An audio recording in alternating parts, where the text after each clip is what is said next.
Hello and welcome to a Sunday Reflection.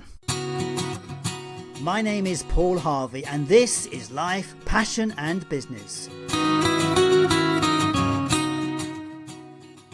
We're about helping you explore, finding your passion for life and the work that you do.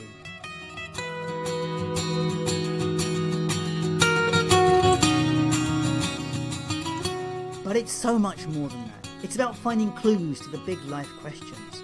What does it mean to be successful? What is the meaning of life?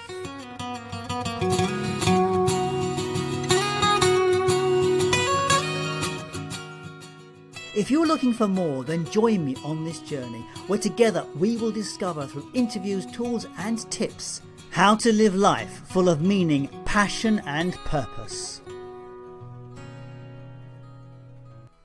Hello and welcome to my Sunday Reflection. So today we're going to be talking about the random question that appears in every single podcast.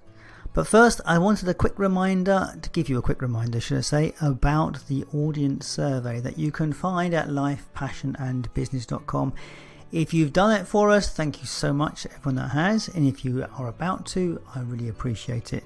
So you can find that at lifepassionandbusiness.com and it's on the front page there.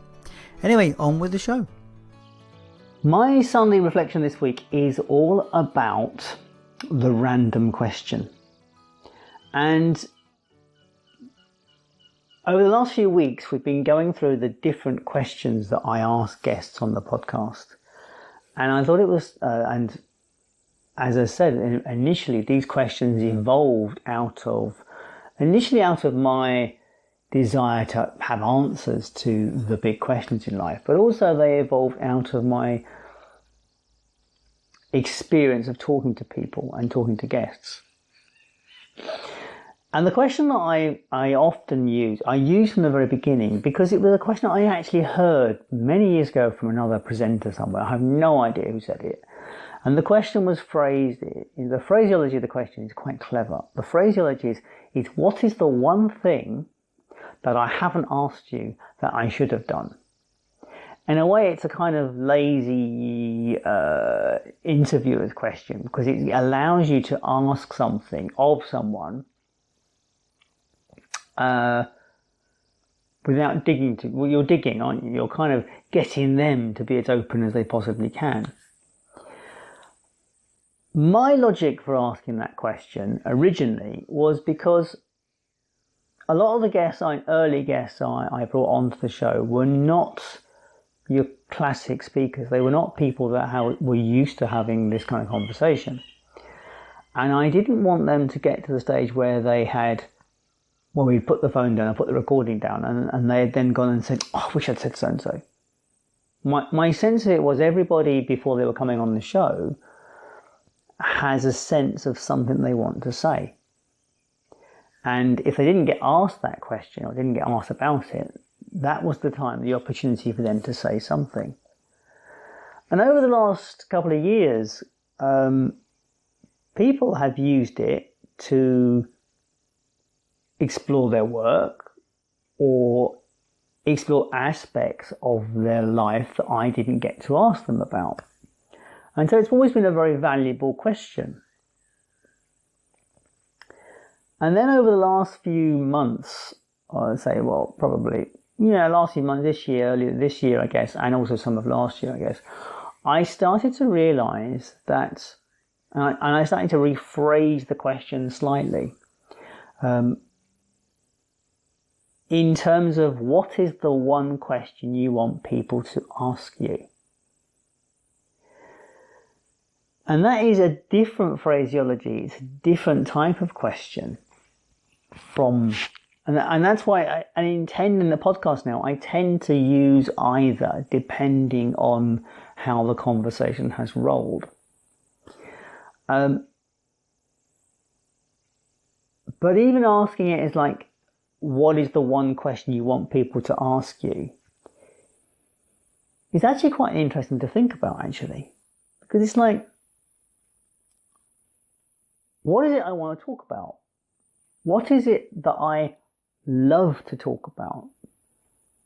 And so when someone asks a question in that area, It's the hook to my conversation. I think in my situation, what would the one question I like people to ask me about? I would actually find that quite difficult to answer, because there's lots of things I like to talk about. I like to talk about podcasts. I like to talk about alternative energy or sustainability. I like to talk about relationships. I like to talk about lots of things. So in a way, it probably wouldn't work for me to ask me that question. But for someone who is really incredibly focused on their thing or their mission in the world, this question is quite a nice question. It really does tie in. It pulls everything together. The other thing about it, in a way, I think I do prefer what is the one question I haven't asked you. And the reason I kind of prefer that is because it's almost permission. So when someone is speaking about their life or their business or what have you, depending on the guests, some guests will go very deep.